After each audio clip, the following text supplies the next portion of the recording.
Assalomu alaykum hurmatli kuzatuvchilar, hurmatli talabalar. Men Toshkent to'qimachilik va yengil sanoat instituti assistenti Boyman Shohruh Otaqulovich. Bugungi mavzuimiz charm va mo'yna texnologiyasi fanidan kurs ishini bajarish bo'yicha ko'rsatmalar. Mavzu bo'yicha rejalar, kurs ishining maqsadi, kurs ishining tuzilishi, kurs ishi bo'limlari mazmuni va ularning ishlab chiqarish uslubi, kurs ishini rasmiylashtirish va ilovalardan tashkil topgan. Kurs ishini bajarish bo'yicha bir qator adabiyotlardan foydalanilgan bo'lib, bularning ba'zilari asosiylari demak slaydda keltirib o'tildi. Avvalambor charm va mo'yna texnologiyasi fani nimani o'rganadi? Charm va mo'yna texnologiyasi fani bu charm yoki mo'yna ishlab chiqarish jarayonlari va ushbu jarayonlarning tayyor mahsulot sifatiga ta'sirini chuqur o'rganuvchi fan bo'lib, bu fan yakunida kurs ishi qo'yilgan. Ya'ni talabalar o'sha kurs ishini bajarishi kerak bo'ladi. Kurs ishining maqsadi bakalavr talabalarining mutaxassislik fanlaridan, jumladan charm va mo'yna texnologiyasini o'rganishdan olgan bilimlarini chuqur mustahkamlash, amaliy ishlab chiqarish muammolarini yechishda tashabbuskorlikni oshirish, mustaqil ishlarni bajarish, kurs ishi mavzusi bo'yicha adabiyotlarni tahlil qila olish, xomashyo va tayyor mahsulotning tegishli GOST ISO talablari bilan ishlay olish, charm va mo'yna ishlab chiqarish jarayonlarida qo'llaniladigan kimyoviy moddalarni o'rganish va tahlil qila olish, texnologik hisoblarni yechish mahoratini uyg'otish, kurs ishi tushuntirish xatini tuzishni o'rgatish. Berilgan fan bo'yicha kurs ishi mavzulariga quyidagi obyektlar tavsiya etiladi. Charm va mo'yna xomashyolari, tayyor mahsuloti va charm va mo'yna ishlab chiqarish jarayonlarida qo'llaniladigan kimyoviy moddalar. Kurs ishining tuzilishi.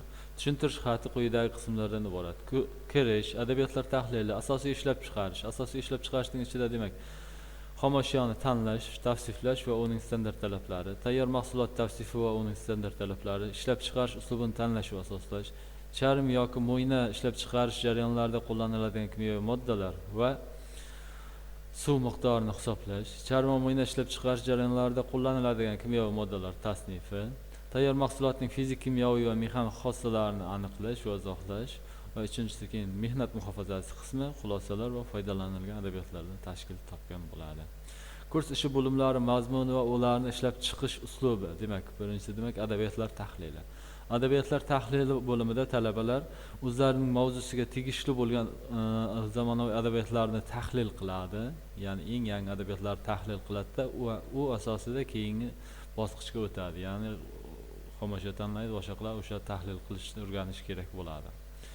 Keyingi bo'limda demak asosiy ishlab chiqarish. Asosiy ishlab chiqarishda demak 2-1da xomashyoni tanlash, tavsiflash va uning standart talablari.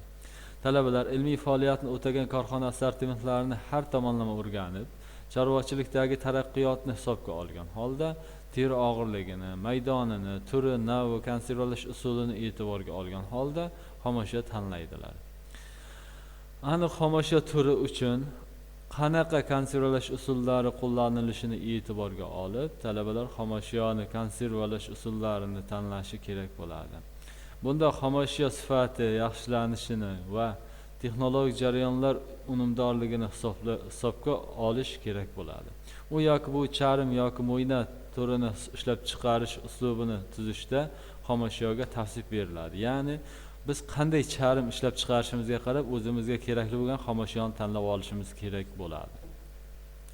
2-2da demak, tayyor mahsulot tavsifi va uning standart talablari.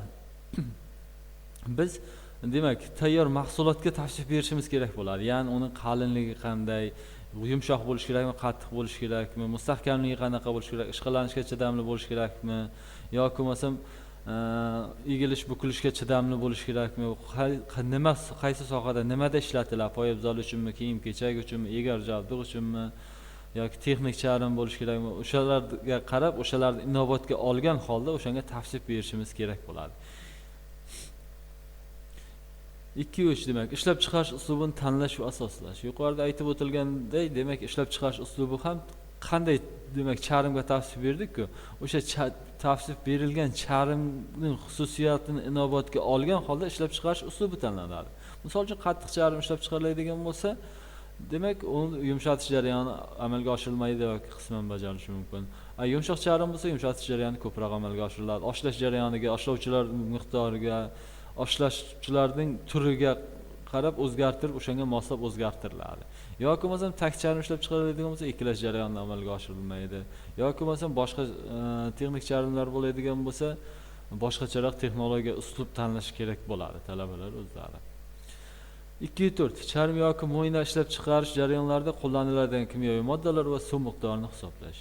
Kurs ishini bajarishda charm va mo'yna ishlab chiqarish jarayonlarida foydalaniladigan kimyoviy moddalar va suv miqdorlarini hisoblash mahsulot tannarxini aniqlash kerak bo'ladi. Demak, mahsulot tannarxini aniqlashda kimyoviy moddalarning miqdori kerak bo'ladi. Demak, bizlar bu kurs ishida har bir talaba bitta jarayon uchun sarf bo'ladigan kunlik va yillik kimyoviy modda va suv miqdori hisoblanadi.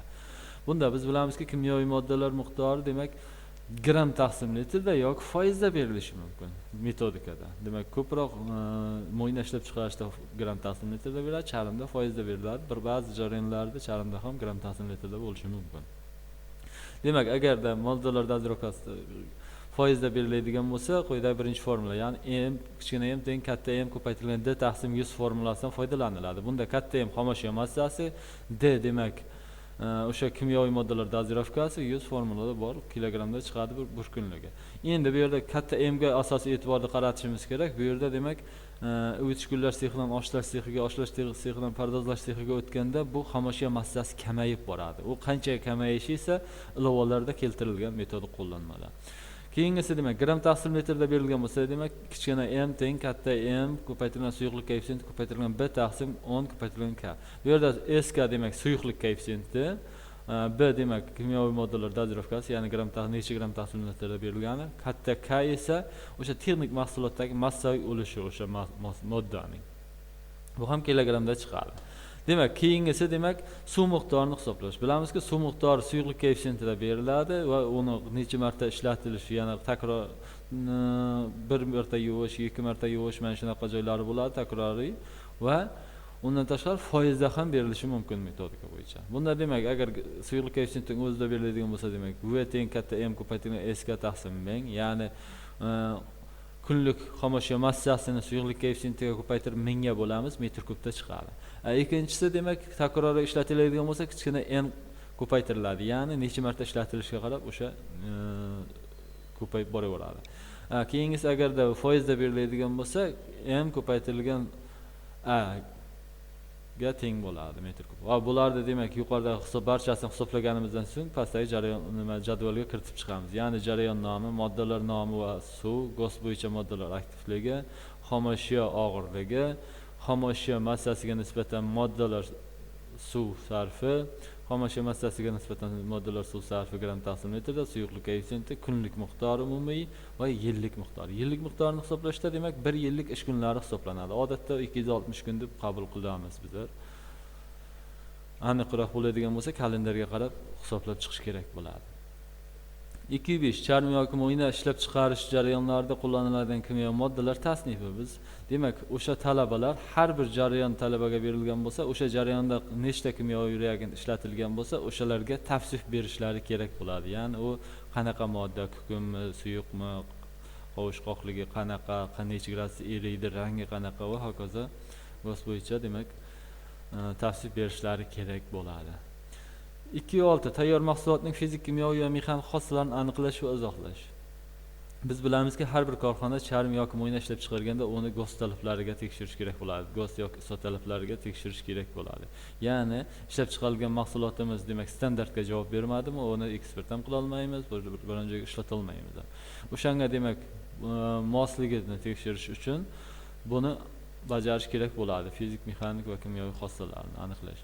Bu xossalarni aniqlash metodika bo'yicha aniqlanadi. Bu metodika ham barchasi charm va mo'yna texnologiyasi fanining laboratoriya qismida o'tiladi talabalarga. Uchinchisi demak mehnat muhofazasi qismi. Biz bilamizki, charm yoki mo'yna ishlab chiqarish jarayonlarida juda ham ko'p suv va kimyoviy moddalardan foydalaniladi. Bu esa tabiatga bevosita zarar keltirishi mumkin. Biz shunday qilishimiz kerakki, metodika tanlashda imkon qadar kanserogen bo'lgan moddalarni kamaytirib, o'rniga tabiiy oshlovchi yoki tabiiy moddalarni qo'shgan holda inson salomatligiga va tabiatga zararni kamaytirish yo'llarini qilishimiz kerak bo'ladi. Va suvni ham demak qancha kam qo'shsak shuncha tabiatga kam zarar keltiriladi. Keyin yana buni demak korxonadan chiqqandan keyin bu suvlar chiqindi suvlar demak buni tozalashning ham yo'lini qilish kerak bo'ladi. Bu bo'yicha ham va keyingi bosqichda demak xulosalar. Talabalar demak bajargan ishlari bo'yicha xulosalar yozishlari kerak bo'ladi. Bunda talaba adabiyotlar tahlili, charm yoki mo'yna ishlab chiqarish jarayonlari uchun xomashyo, tayyor mahsulot, ishlab chiqarish jarayonlarida qo'llaniladigan kimyoviy moddalarning tavsifi va miqdorlari, ularga mos gos ISO talablari hamda tayyor mahsulotning fizik, kimyoviy va mexanik xossalari bo'yicha umumiy xulosa keltirishlari kerak bo'ladi. Va bunga misollar keltirilgan va metod qo'llanmada bu mavjud. Kurs ishini rasmiylashtirish.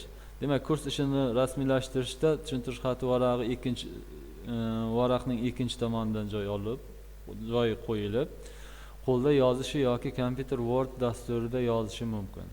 Tushuntirish xatida qo'llanilgan adabiyotlar ko'rsatilishi kerak.